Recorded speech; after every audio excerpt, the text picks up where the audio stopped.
Hello, my name is Violeta, and today I'm going to talk about the hippocampus and the effects of impaired memory formation. And there are many reasons why I chose hippocampus. First of all, I've always struggled with memory. Somehow, numbers are not my strength. So let's say dates or phone numbers or specific quantities, age, it's very hard to remember for me. So I usually write down many notes in my agenda. I have many notebooks, but it happened since I was a child.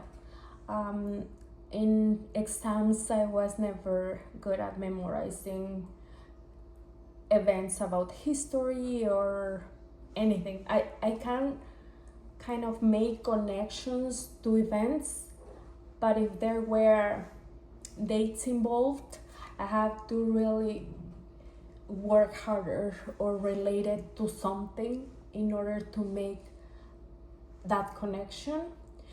Now, learning more about the functions and the hippocampus made me understand more about it and wanted to know even more so I can understand myself and others.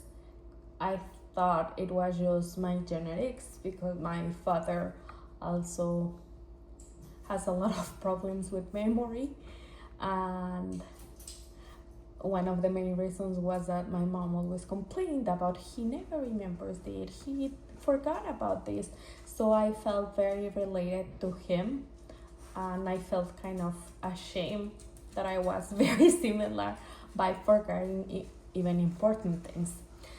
But now I understand there are reasons behind it, and I hope I can make an improvement, and in my future profession I can help others understand about it.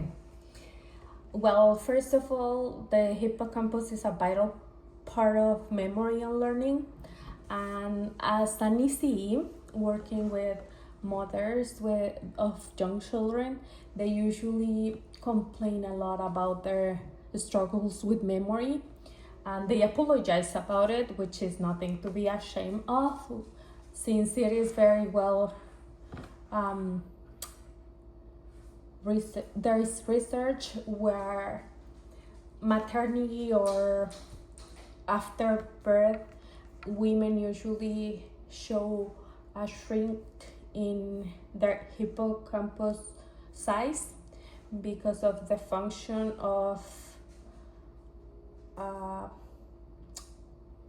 oxytocin levels. So it's like they shift their function in their brain to allow oxytocin work in order to serve their children for survival, and to bond in their relationship.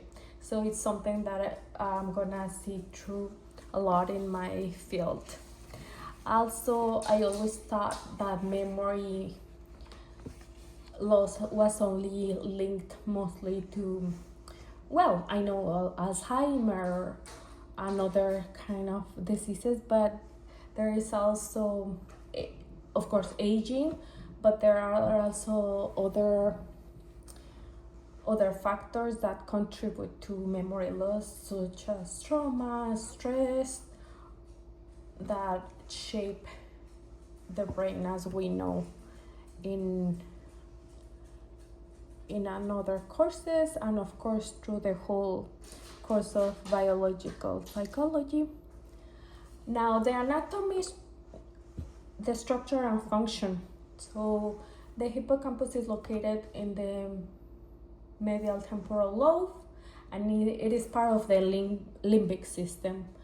And we can see it has a curve shaped that resembles a seahorse, and it is conformed of gray matter tissue. The main function is to convert its main function is to convert short-term to long-term memory, and it also works with the amygdala or emotions, which is the limbic system, and as well as the prefrontal cortex, which allows us to make decisions. So if our memories are working through our experience, we can judge a new event, and we can make decisions because of those past experiences or knowledge. So let's say if we probably, it's just a very casual example.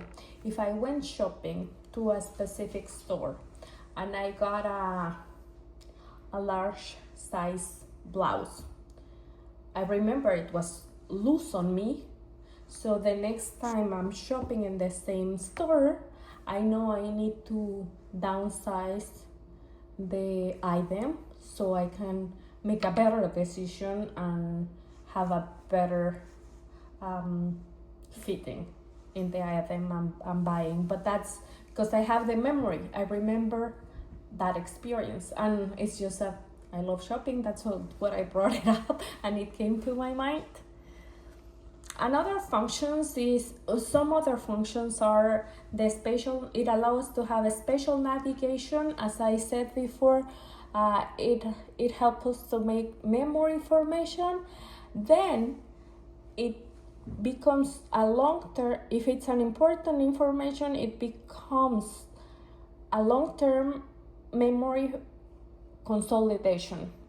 And again, the amygdala and the hippocampus working together help to the emotional and behavioral regulation. Damage in the hippocampus. So there is something in the picture which I'm not an expert, but we can see that there are two kinds of amnesia that they are showing us. And we have the anterograde amnesia, which is the inability to remember memories that happened before the damage. And the retrograde amnesia is the loss of memory for events before the brain damage. So anterograde after the brain damage, and retrograde before the brain damage. It also affects the working memory, and in long-term memory, it is related to lack of notion of time, loss of memory of events that happened a long time ago, repetition of the same story over and over, repetition of reading the same articles or magazines, and playing with the same games such as puzzles. Also, we can see a failure to remember or learn new words from their form vocabulary. So there is no acquisition of new words. We also can see the case of Henry Molaison, that he had a surgery where they removed their hippocampus to treat epilepsy.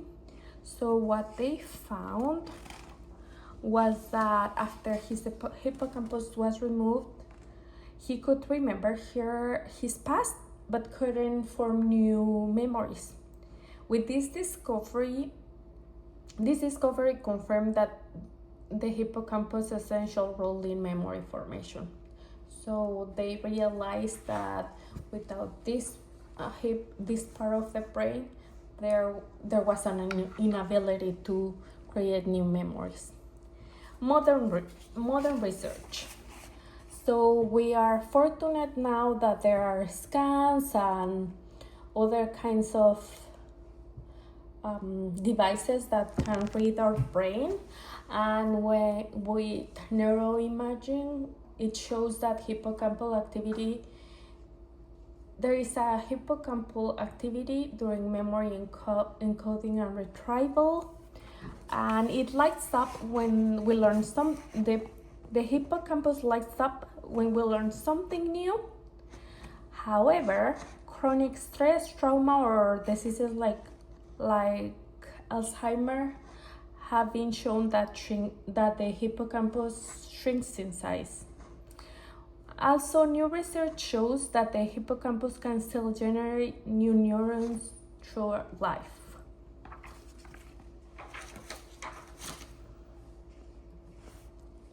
Now, what we can see in the relation with the psychological perspective, the behavior and cognition related to hippocampus, we can see that memory loss can have negative effects in identity and learning. Therefore, memory loss affects how we see ourselves. So people with hippocampal damage often feel disconnected from who they are, and impacts learning and emotional regulation, showing how deeply memory and emotion are tied together. Because if we don't remember our loved ones, there is a lack of connection. The others will remember you and they will still love that person, but that person will be unable to show emotions or love to those ones because it's not in their memory anymore. It brings some other emotional effects such as anxiety, frustration, and depression. Now, if we think about the connection between biology and psychology, we can see a fuller picture where biology explains the mechanisms of memory, while psychology explains the human experience behind it. The integration of them helps guide treatment and compassionate care to a specialist. So, looking at the full picture, therapists can make a better assessment and consolidate a better treatment for those who have lost memory problems. Spiritual perspective. So we are all connected to nature, and to have a balanced life and have a holistic well-being, we need that spiritual connection. However, memory loss is the loss of identity and meaning of spirituality. So in that aspect, it is, since memory connects us to faith, to our faith, to loved ones, and to a sense of purpose, having that memory loss get us far from who we are and to that specific spiritual connection to our faith and our loved ones. Therefore, when memory fades, it challenges us to see the person beyond their cognitive state, and this allows to honor their spirit and their humanity.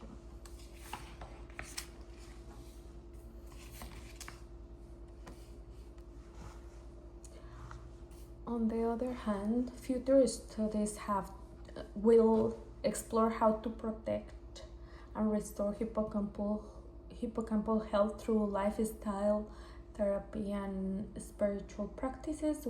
That's what they have been promoting, especially whenever people go to the doctor and they have an assessment and they don't find anything wrong with, probably physically, they always advise to have stress regulation or find another type of escape from stress, such as a hobby, workout, massage, or meditation. to help our brain calm down. So if we take care of our stress levels, we will help our whole brain as well as our hippocampus to be in a good health and maintain our memory. Of course, there are many other factors that can lead to damage. However, if we target at least what is on our hands for our loved ones, our future clients probably, or those around us, promoting a balanced lifestyle, it will help somehow to maintain the level of stress in a better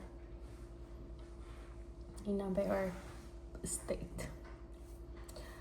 So in conclusion, the hippocampus reminds us that memory is more than a brain function because it shapes who we are, and understanding the role of the hippocampus, it will allow us to care for the whole person, which is mind, body, and spirit.